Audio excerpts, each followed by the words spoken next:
دغه یو اصلاحي غزل دی وایي چې ایمان نه وي په منځونو څوک جنت ته نه ځي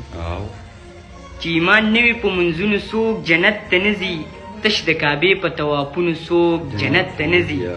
او چې د مطلب ریاکاري وي نو بیا واوره سیبه چې د مطلب ریاکاري وي نو بیا واوره سیبه په صدقو او خیراتونو څوک جنت ته نه ځي او چې مور او پلار درنه خفه وي په دې ښه پوهه شه چې مور او پلار درنه خفه وي په دې ښه پوهه شه چې په اوږدو اوږدو نفلونو څوک جنت ته نه ځي او شاعر شعر کې د الله او رسول ذکر کوه شاعر شعر کې د الله او رسول ذکر کوه د یار په شونډو او خالونو څوک جنت ته نه ځي او لږ د غریب مسکین یتیم یسیر پوښتنه وکړه لږ د غریب مسکین یتیم یسیر پوښتنه وکړه د ځان دپاره په حجونو څوک جنت ته نه ځي او ساده سړیه د قارون غوندې غرور ولې کړي